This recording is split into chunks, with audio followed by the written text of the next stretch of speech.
Our Father, which art in heaven, hallowed be thy name. Thy kingdom come, thy will be done in earth as it is in heaven. Give us this day our daily bread, and forgive us our debts, as we forgive our debtors. And lead us not into temptation, but deliver us from evil. For thine is the kingdom, and the power, and the glory, forever. Amen.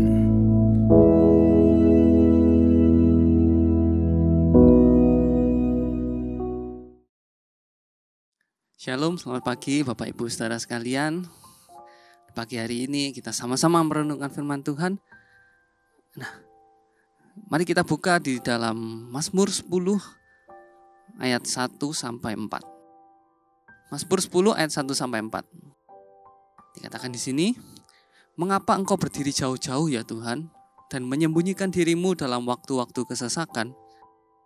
Ayat 2, karena congkak orang fasik giat memburu orang yang tertindas. Mereka terjebak dalam tipu daya yang mereka rancangkan. Karena orang fasik memuji-muji keinginan hatinya, dan orang yang loba mengutuki dan menista Tuhan. Kata orang fasik itu dengan batang hidungnya ke atas, Allah tidak akan menuntut, tidak ada Allah, itulah seluruh pikirannya. Kita lompat ke ayat yang 11, katakan, ia berkata dalam hatinya, Allah melupakannya. Ia menyembunyikan wajahnya dan tidak akan melihatnya untuk seterusnya. Bangkitlah ya Tuhan, ya Allah, ulurkanlah tanganmu, janganlah lupakan orang-orang yang tertindas. Ayat 13, mengapa orang fasik menista Allah, sambil berkata dalam hatinya, engkau tidak menuntut? Ayat yang ke-14, Engkau memang melihatnya, sebab engkaulah yang melihat kesusahan dan sakit hati, supaya engkau mengambilnya ke dalam tanganmu sendiri. Kepadamulah orang lemah menyerahkan diri, untuk anak yatim engkau menjadi penolong. Ayat yang ke-15, patahkanlah lengan orang fasik dan orang jahat. Tuntutlah kefasikannya sampai engkau tidak menemuinya lagi. Ayat yang ke-16, Tuhan adalah Raja untuk seterusnya dan selama-lamanya. Bangsa-bangsa lenyap dari tanahnya.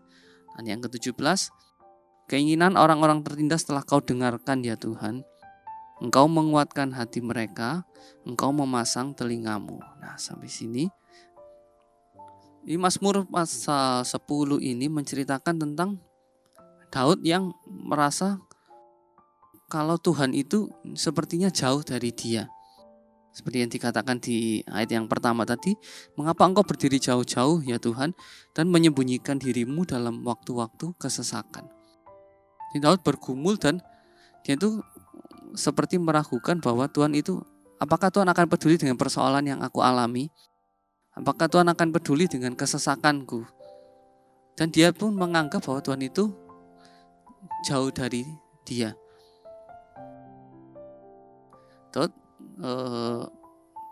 dia berpikir bahwa Tuhan itu seperti menyembunyikan dirinya pada waktu Daud mengalami kesesakan.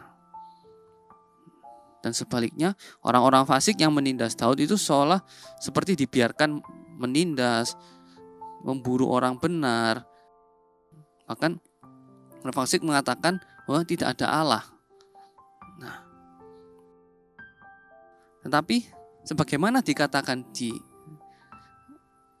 ayat yang ke-17 tadi, setelah Daud merasa bahwa Tuhan itu sepertinya jauh dari dia, menyembunyikan diri dari Daud, tetapi pada akhirnya dia menyadari bahwa Tuhan itu sesungguhnya mendengarkan jeritan orang-orang tertindas. Tuhan itu mendengarkan seruan dari Daud. Tuhan memasang telinga kepada jeritan seruan dari Daud. Dan Tuhan menguatkan hati Daud. Nah, kita tahu Daud itu punya hubungan yang sangat akrab dengan Tuhan. Daud sudah melewati banyak momen di dalam hidupnya bersama Tuhan. Kita bisa lihat bahwa bahkan dari sebelum Daud menjadi raja, saat dia menggembalakan kambing domba, dia sudah mengalami banyak momen bersama Tuhan. Satu saat Daud menggembalakan kambing domba dan dia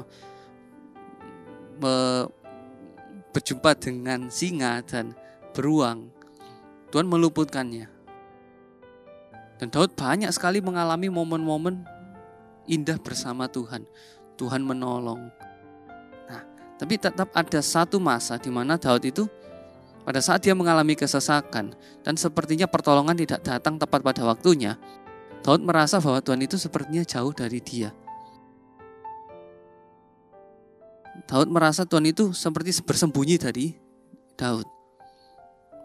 Nah, apakah Tuhan itu sungguh-sungguh meninggalkan Daud? Nah, tentu saja jawabannya tidak. Tuhan tidak pernah meninggalkan kita. Tuhan mengingat kita. Sekalipun Daud itu merasa bahwa Tuhan itu jauh, tapi pada akhirnya Daud sadar bahwa Tuhan itu mendengarkan dia. Tuhan mendengarkan pada saat Daud berseru. Nah, seringkali di dalam kehidupan kita, seringkali mudah bagi kita untuk menuduh bahwa Allah itu meninggalkan kita, bahwa Allah bersembunyi dari kita saat kita tidak segera melihat pertolongan. Kita pasti seringkali kita dengan mudahnya kita menuduh bahwa Allah meninggalkan kita. Nah, tetapi percayalah bahwa sesungguhnya Tuhan itu melihat, Tuhan mendengar apa yang kita sampaikan kepada Dia. Tuhan melihat bagaimana pergumulan kita. Karena seperti Yesaya pasal 59 ayat 1 mengatakan, sesungguhnya tangan Tuhan tidak kurang panjang untuk menyelamatkan, dan pendengarannya tidak kurang tajam untuk mendengar. Saya ulangi lagi, sesungguhnya tangan Tuhan tidak kurang panjang untuk menyelamatkan, dan pendengarannya tidak kurang tajam untuk mendengar. Ini Alkitab pun menjelaskan pada kita bahwa pendengarannya itu tidak kurang tajam untuk mendengar setiap keluhan kita, setiap sakit hati kita. Mungkin kita pernah merasa bahwa Tuhan itu hanya ada pada saat momen-momen bahagia kita, pada saat kita mengalami kemenangan, pada saat momen-momen jaya kita. Tetapi faktanya Tuhan itu bahkan ada pada saat momen terendah kita, dalam titik terendah kita. Tuhan ada pada saat kesesakan kita. Tuhan ikut merasakan apa yang kita rasakan. Bahkan di dalam kisah Maria, Marta, dan Lazarus, kita baca di Yohanes 11 ayat 32 sampai 36. Katakan, setibanya Maria di tempat Yesus berada dan melihat dia, tersungkurlah ia di depan kakinya dan berkata kepadanya, Tuhan, sekiranya engkau ada di sini, saudaraku pasti tidak mati. Ketika Yesus melihat Maria menangis dan juga orang-orang Yahudi yang datang bersama-sama dia, maka masyghullah hatinya. Ia sangat terharu dan berkata, di manakah dia kamu baringkan? Jawab mereka, Tuhan, marilah dan lihatlah. Di ayat 35 dikatakan, maka menangislah Yesus. Kata orang-orang Yahudi, lihatlah betapa kasihnya kepadanya. Bahkan Tuhan ikut menangis pada saat kita menangis. Tuhan ikut merasakan apa yang kita rasakan. Tuhan pun bisa menangis. Nah, begitu cintanya Tuhan pada kita. Tuhan itu ikut merasakan apa yang kita rasakan.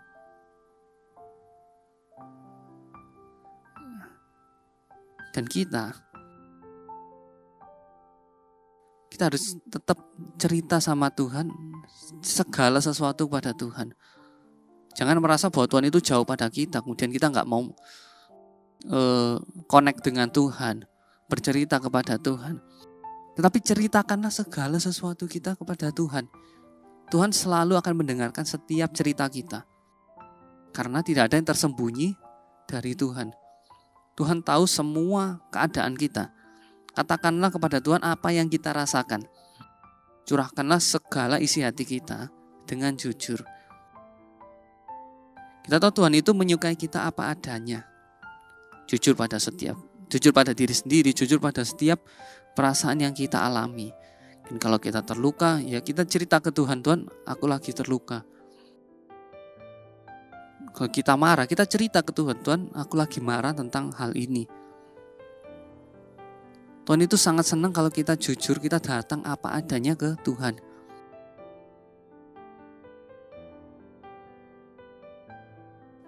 Kita mengakui bahwa kita memang rapuh, kita memang lemah, dan kita butuh Tuhan. Nah, terutama misalnya bagi seorang laki-laki, dia pasti tidak akan mau menunjukkan kerapuhannya atau kelemahannya di depan umum, karena dia ingin selalu terlihat kuat. Bahkan di dalam lingkungannya, dalam keluarganya, dia ingin selalu terlihat kuat. Tetapi ada tempat di mana kita bisa menceritakan segala sesuatu sejujur-jujurnya, yaitu kepada Tuhan. Kita ceritakan kalau kita memang lagi lemah. Kita ceritakan kalau kita memang lagi terluka. Kita memang lagi marah. Mungkin ada hal-hal yang kita tidak bisa ceritakan ke pasangan atau ke keluarga terdekat, ke sahabat kita. Kita bisa cerita ke Tuhan. Ceritakan segala sesuatu ke Tuhan, apa yang kita rasakan. Tuhan sangat senang mendengar cerita kita. Dan di dalam kalau kita cerita ke Tuhan, di dalam hubungan kita ke Tuhan, maka jiwa kita akan mendapatkan ketenangan. Jiwa kita akan mendapat ketenangan saat kita bisa cerita ke Tuhan.